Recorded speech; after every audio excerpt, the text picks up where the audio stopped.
Hey y'all, welcome back. What's up? Yes, sir. We're in. Yes, This one's switching it up on you. Switch it up on you. I think in this segment we're gonna talk about. Listen, I love hip hop and rap. I know Jay loves hip hop and rap, Absolutely, 100%. right? So I'm old school. I'm old school. I'm old school. listen, we're gonna be giving up our age I'm in not this gonna- segment for sure, but it's all good. I think our audience now, they recognize our style a little bit. We talk about ball. We talk about other sports, but the pod is named Off the Clock. So off the clock, I know I listen to hip hop all the time. Either in the gym working out, Always. or for Jay in the car, he's riding around. You know what I mean? He's right. always bumping the tunes, and we always have discussions in regards to who's our favorite MCs and rappers. We want to give y'all our top 5 favorite MCs. Maybe in order, maybe not. If you can you definitively say who's your favorite? No, never. Okay. Never. So- I can't. I will never break it down and say number one And that- is this rapper, or MC this. It's number not two. necessarily No. based on. It's just who jives with you. You know what I mean? Doesn't matter about sales. Doesn't matter about discography or whatnot. You know what I mean? It's just whoever you like. Yep. And when you guys give us your 5, we're gonna break it down for you. You want to go first? Yeah. I'll go first. Biggie Smalls. B.I.G. B.I.G. Man. R.I.P. Yeah, he's in my top 5 for sure. I think when we talk about East Coast rap, especially that Timberland, that gritty sound. Okay. I think Biggie definitely embodied it. Obviously, now he had forefathers that came before him.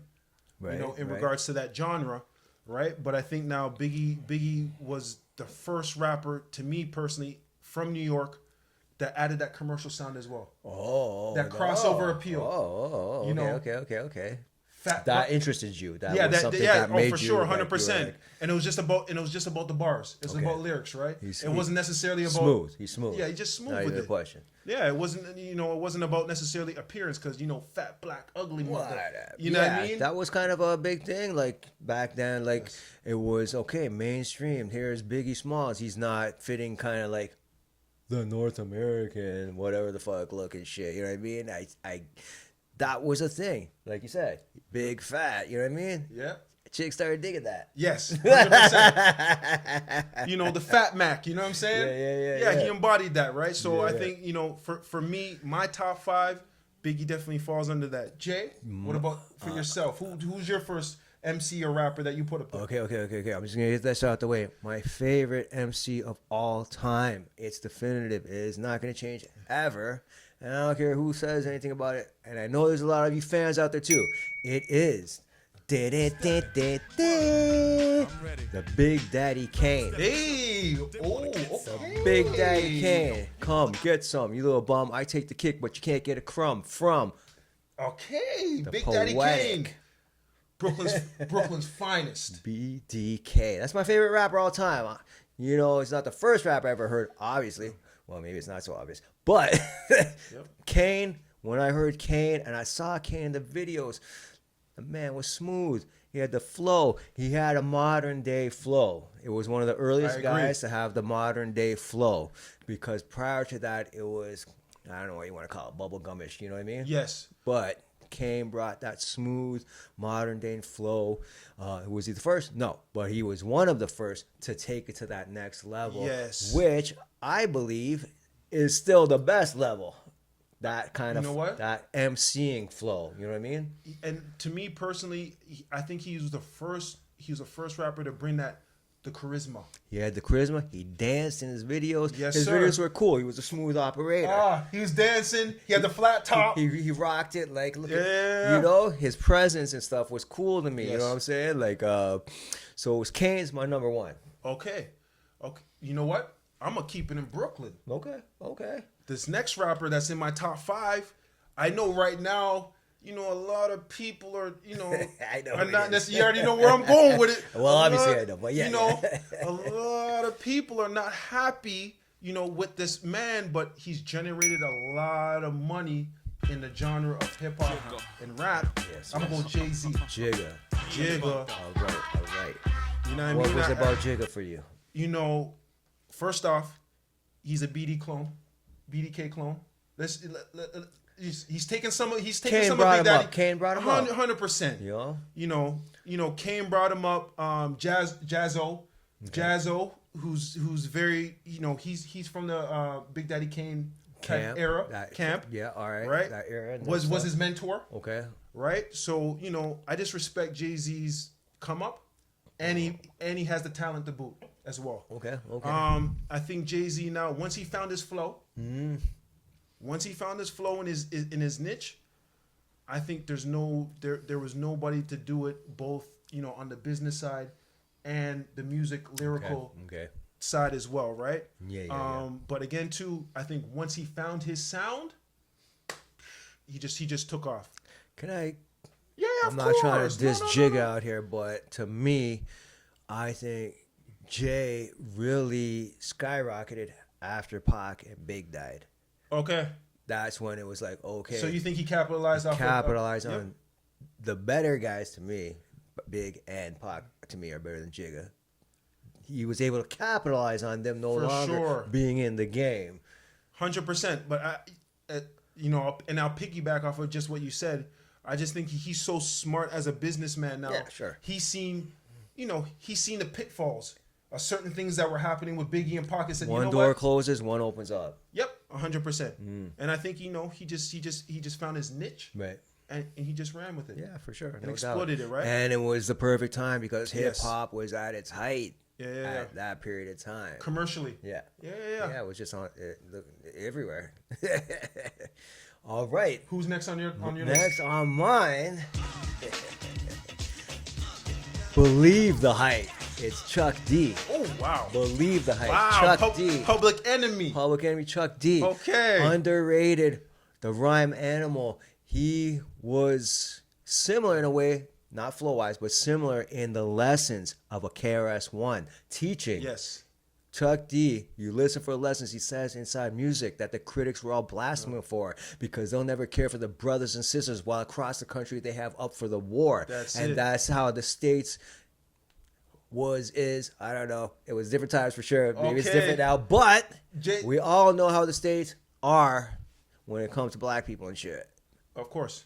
You know what I'm saying? Maybe things I think are definitely better. No question about it. He did introduce the political rap. That's it. Chuck D for me was his flow was amazing, and he was teaching me. You know what I'm saying? He was showing me stuff, and I was just like, 5%. It hits you, and you're just like, whoa. You know what I'm saying? For me, Chuck D is underrated, and the albums. I think I covered this before on if you check out my own little podcast. I covered a song called "Party for Your Right to Fight." Power, equality. I'm out to get it. I know some of you ain't with it. This party started right in '66 with a pro-black radical mix, and this you listen to the words, Chuck D. It's so powerful. It's power. It's like that's it. Malcolm. Come on now. It's like King. It make you want to go riot. It's like it's some real shit. It empowers you, you know what I'm saying? It's empowering, and that's for me is why Chuck D was always gonna be in my top 5. Yes. Yeah, man. Honestly, like he put the political rap into the mainstream. Listen, I respect any MC now that chooses to use their platform to educate. Right. And you know, the Chuck D's of the world, the Dead Presidents of the world. I respect, man. It's just much respect and due, you know, to the forefathers at the end of the day, and understanding that, listen, even signing with these record labels now, it can get dicey. There's no more like, moral lessons, I think, in music today or hip hop. I'm not like trying to like diss people and stuff like that, but I think that's missing from hip hop right now.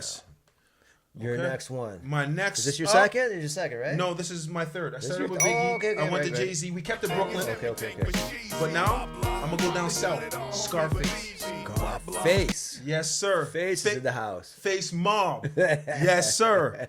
Man, Scarface was so impressionable in my younger years. I have a lot of family in Houston. Shout out my Houston Connects, TP and everybody else, man. Yeah, man. Okay. So I think, Scarface for a lot of people now, especially in the South, is an unsung hero. right? Like he did records now with Ice Cube. The real ones, no. Yeah, the real ones, no. The real ones, no. Like Scarface has done records with the most, maybe not the most popular, but the most impressionable artists. He's done music with Ice Cube out the West Coast. Gangstar. Yeah, Gangstar. He did a song and video with Tupac before he died. Okay. Smile. Yeah, yeah. You know what I mean? Like, yo, Scarface. The real ones, no. The real MCs, Scarface has done records with them. You know what I like about Face? The thickness of his voice. I love that. It's just like, it's demanding. Original. It's demanding. You know what I mean? It's demanding. It's like, when you're talking to someone, that person's really confident talking to you. That's Face to me. That's it. And I think now, and he's definitely a pioneer in the South with Rap A Lot, in regards to, kicking down the door. And honestly, he showed the East Coast and West Coast what an independent label, independent artistry look like. Right. In a game where everybody's running, and getting raped by their record label. Right. Him and Rap A Lot decided, yo, listen, we're going to sell it out the trunk. Okay. We're going to do our own thing. Right? And showed people in the industry that, listen, you can go independent and sell more than somebody that's signed. Okay. Right? So, that's why Scarface is my top 5 MC/rapper. Right. What about you, Jay? Who comes next on your list? Next. Now, I want to say this right now quick. We both have one that is the same, so we should keep that for last. Yes. All right, so my next favorite MC top 5 is Q-Tip, The Abstract. Okay. Q-Tip, Tribe Called Quest. I know like on most top 50 MCs and all that kind of stuff, Q-Tip is not probably not top 20. And that's not what this is about. This is my favorite, what I like. Q-Tip, The Abstract. He brought that different style. I remember my friend said this to me one time. It's hippie hip hop. You know what I mean? Yeah. Hippie hip hop. Yep, just cool, casual brothers that are chilling. It ain't about this or it's not. There's no real aggression or anything. It's just hip hop. A guy explaining who he is and what he does, and it's just everyday regular stuff. You know what I mean? Backpack before Backpack was a genre. Okay, there you go. A subgenre in hip hop. Yeah, and it's just Q-Tip had a nice flow. His voice was a little different from the regular guys back then who did have like a Scarface, Chuck D, Kane, kind of smooth, thick, deep voices and stuff like that. And Q-Tip was kind of like my voices actually. But and his flow. The dude could flow. I think he's underrated in his flow. Yes. I think on the first album, which I love, People's Instinctive Travels, I remember buying that and I was just like, you heard Tribe at the time on the radio and stuff. There was no internet. So, you had to go to the radio and stuff for your music, right? Yeah. And go to the store. So when I bought that first album, Tribe, they were just blowing up. Bonita Applebum, Can I Kick It? Bonita Applebum. My favorite Tribe song to this day is the very first song off the first album, Push It Along. Q-Tip is my title. I don't think that is vital for me to be your idol, but dig this recital. I'm saying like Q-Tip, like flow. Yeah, great flow. Man. And it was abstract. They're talking about, silly encounters with just homies and stuff, you know what I mean? It was regular, everyday hip hop. You're coming from humble beginnings. Right. Listen, my brother now, he's gonna watch this episode and be like, yes, yo, I gotta meet your boy Jay for sure. That was from my brother. That was his first introduction into hip hop. Okay. And he used to listen, man. He used to read me the gospel in regards to Q-Tip, World Tour. Listen, here. Midnight Marauders. I'm on a world tour with Muhammad, my man. Yeah. Listen, I remember when they dropped their last and final album before, because they knew Phife was gonna die. I think it was 2017. So I immediately went out and bought that album. And at the time, my car had a CD player still. Yeah. So I go to the store, I buy this album, I go to eject the CD that's in there to come out, having not used it in a while. It was Tribe coming out. I'm putting Tribe, taking Tribe out, putting Tribe back in. I didn't even realize it. Old Tribe, the new Tribe. Yeah. That last album's amazing too. R.I.P. Phife Dawg, man. Like rest in peace, another how can you say it? Not hype, but underrated. Sorry, underrated MC. Underrated. Phife brought his own flavor and stuff, and that's the thing with The funny thing about the first album is that Fife, I think, is maybe on 1 or 2 songs only, really. Okay. But that people after that, people wanted more from him, so that's why the next album, Low End Theory, which is I think regarded as their most commercially successful album. I think a lot of people say Midnight Marauders is the best album, but I think I'm torn between the first and second albums actually. Okay. And I actually think their last album is better than Midnight Marauders. Okay. But Q-Tip is my fourth. And you know what other people sleep on Q-Tip about? No, third. His production. His production's incredible. His production game is second to none, in my personal opinion. Right. He knows how to arrange a track, and he knows who to put on the tracks. Great producer, for sure. Great producer. No doubt. Next on mine. Yes, 4. Okay. I gotta go West Coast. Right. I gotta go Tupac. Even though he was born on the East Coast. Even though he was born. I was gonna say. Even though he was born in Philly. You consider him do West the Coast. research. You consider him West Coast? Yeah, I think the West Coast adopted him, and he ran with it. I think he should have stayed East. He wouldn't have gotten all that trouble and shit. Yeah, of course. But again, too, I think I think because of his family roots and being a Black Panther, Right. I think that was gonna get him in trouble anyways. That was gonna get him embroiled anyways. I don't know, a little because bit. before. Come on, the U.S. government was kind of morphing and changing. It's possible because a lot of people say when he played Bishop in Juice, he just stayed saying. in role for the rest of his life. Because prior to that, he was a poet, kind of like mild-mannered guy, right? Yeah. Writing kind of Q-tippy type shit. Yes. yeah. And then I think when once the West Coast adopted him and he got with Suge Knight, now it was more forceful music. Right. It was more in your face. Yeah, it's more aggressive. More aggressive for sure. But definitely I have to say Pac, man, like he's just a legend. Just like you said before, like he was writing a lot of, and earlier on in his career, he was a dancer. He was a dancer for Humpty. He was a dancer, yeah, and he opened up for Humpty. But he was writing political stuff, conscious music. I love the first album, Tupacalypse Now. Is that his first one? Is that the first one? I can't remember. I want to say, hey, listen, people in the chat now, let us know if that's Pac's first official album. Trapped is my favorite Pac song. When I heard that, I'm like, wow, this guy, he's just breaking it down. I love this song. I still love it. Trapped. But I guess you're right, because when he first released the stuff, it was West Coast, yeah. Yeah. Even though he is from the East, but Trapped. Oh my God, I haven't heard that in forever. I love it. And obviously, I think he's the most, to me, especially, I thought, especially in the modern era of hip hop, not the golden era. I think the commercial modern era, he was the first one to still, bring that commercial appeal, but he still had those conscious records like Dear Mama. Okay. That's still, it might bring a little, shed a little tear to the eye, you know what I'm saying? If you have a soft spot for your mama and stuff like that, but then could flip it now and create records like I've Been Around. What? Round and round. Yes. Right? I still say be down or be clowned. Listen, my personal... I say that to chicks. my personal favorite record was when he first got out of jail, Picture Me Rolling. Okay. That's the FU to the judge. Okay. To the people that were hating on him because the record label left him for dead. Left him to rot in jail, and this is why he fell into the hands of Suge Knight to begin with. He was a true poet for sure. He was a true poet, right? So, man, Pac was the first artist now to combine the two, conscious, mainstream. He can go back and forth whenever he wanted. He was very versatile in regards to that. So all the people now that say that, Tupac's not a versatile MC, do your research, man. Yeah. You'll see it. Jay, who's the next on your list? Ghostface Killer. Hey. Okay. Ghosty, man. I love Ghost. Ghost is interesting. He's an interesting individual. Yes, for sure. He makes me want to laugh and smile like I'm doing right now. Yeah. You know what I'm saying? Like, quick story.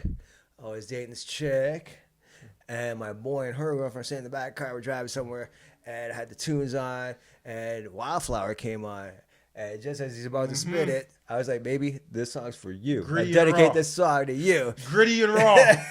That's all we'll say. So if you know the lyrics, you know how funny that was. She wanted Yes. to get out of the car. She's like, let me out of this car. Stop the car. My boy and her girlfriend in the back laughing. It was just funny. But Ghostface has, what do you want to call it? Like some, it's a different kind of flow, but it's cool. I like the way his voice sounds.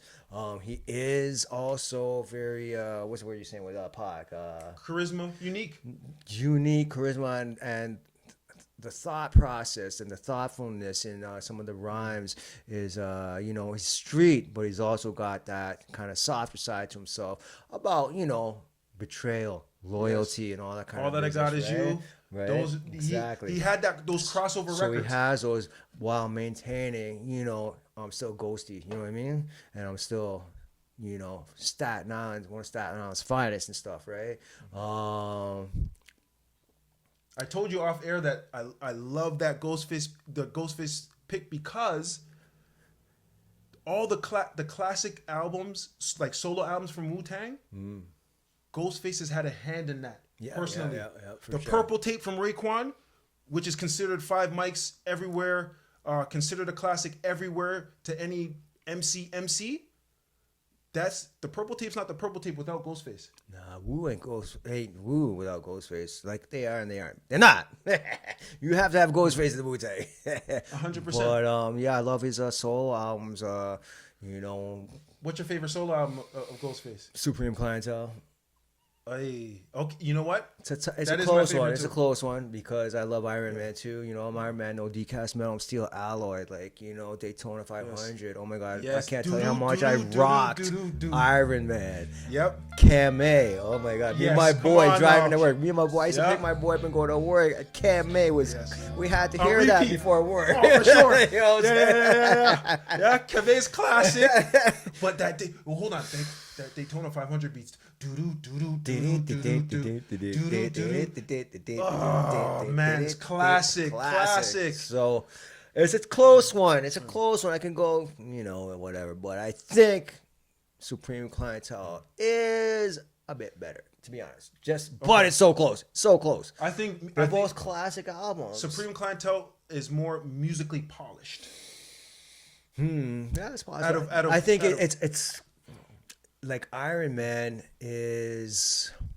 I don't want to say this, but it's more woo. Where Supreme Clientele, you are woo, but you're kind of coming out of it and being more unique. Yes. Yeah, is that what you're trying to say? Yeah. Okay. Yep, I agree. So maybe that is the polished side. Yes. Okay. But they're both great albums. I love them both. Are you kidding me? No, stop it, Jay. You can't pick one.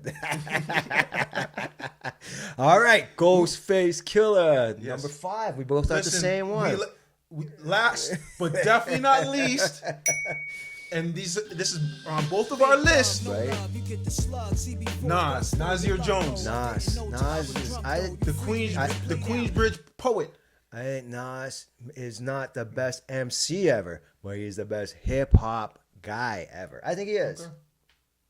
I Yeah. think Nas is at the top. Like MC, just like guy, you know what I mean? Yeah. MC flow, the lyrics, The God MC. the way he, I think he's just above the R. Okay. Because the R is up there too. I think Nas took the crown, to be honest. Okay. You know what?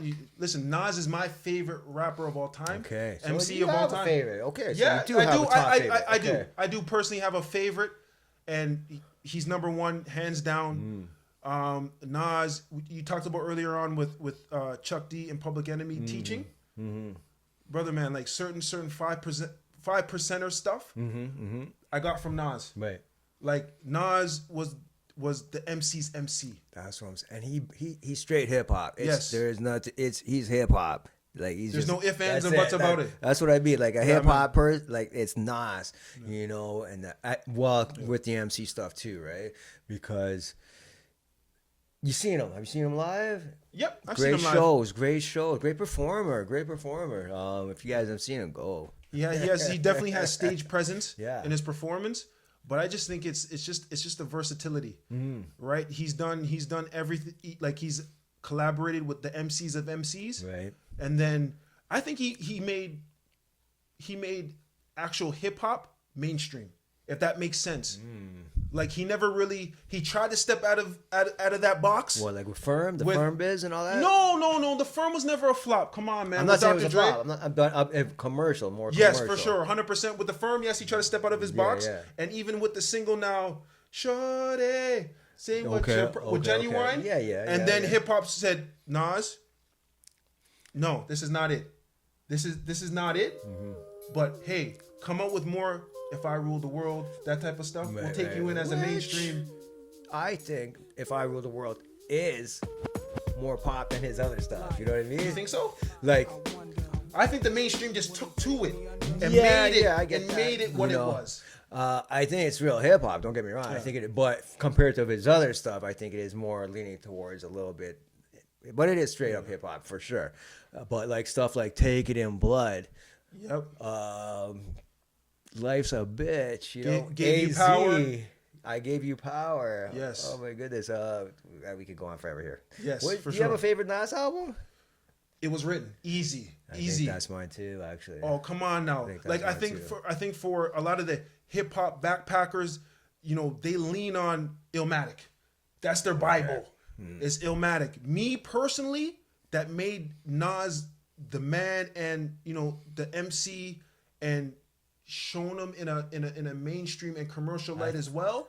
I think it was written. I think It Was Written. It was more him personal. Yes, personalized. Where Illmatic is, okay, we got a formula. You can be you, but we gotta rein it in and just kind of sell this to the people. You know what I mean? Yep. And it worked. Yes, it's a great album. They got hella great producers on it. Hey, y'all, do us a favor. We appreciate each and every one of you guys for tuning into the Off the Clock podcast. But you know what? Hit the subscribe button, like, and share the content with your peoples. You know? Pound that button. Hit the like. Yes, sir. All right. Thanks again. All right. That should be good. Whatever. Yep. No. 100%. Then It Was Written is a little bit more him personal, I feel, right? Yes. Because here he is. He's Nas now. And yeah. Here I am, right? And just think like certain song structures that he came out with was teaching and gave you that, like, I gave you power. Who would ever think now you would rhyme, you would make yourself a roundabout metaphorically about a gun. Yeah. And the destruction that a gun can do to his How own you culture. like me now? I go plow. Yep. Shit that moves crowds. Yes, sir. Making every ghetto foul. I might have took your first son. Crippled your style. Right? Come on now. Right? I love that. I love that album. Oh my goodness. Nasir Jones. And he continues to put out hits to this day. That's another thing. I was listening to Nostradamus yesterday at the gym. Okay, and you know what, people? And a lot of people say that was not Nas's worst album. There's great tracks out there. There's Shoot 'em up. What? Yeah. Yeah. It's his life we chose when friends become foes. Oh my goodness. Come on now. Love changes. A thug changes. Love changes. And best friends become strangers. Come on, man. It Was Written. Yeah. My favorite song of all time from Nas. The Message? The Message. Have to be. Because that teaches you life lessons that you know an everyday person goes through. Fake thug, no love. You get the slug. CB4 Gusto. Come on. Yes. I love that song too. I love that album. I don't know if it's my favorite song, but it's definitely in the running. And just think, I'm going to paint this picture for you. Just think about what the industry now. CB4 Gusto. Mm-hmm. It's especially when we're talking about certain you know unwritten codes in hip hop and stuff like that. Okay. I think Nas was pointing out, you know, the fact that, you know, where hip hop was going, there's a lot of, you know, fake rappers. Like the commercialization and stuff. The commercialization of it, you know what I'm saying? Portraying an image that wasn't true to yourself. Right. Right? So I just think certain things that he was pointing out 20 years ago is still relevant to this day, right? So this is why I know it's almost 30. Almost 30. We're giving up our age a little bit. But I just think that the importance of what he was saying 30 years ago now is still relevant to this day. And Absolutely, not a lot of, you know, MCs, rappers now can even voice that. Right.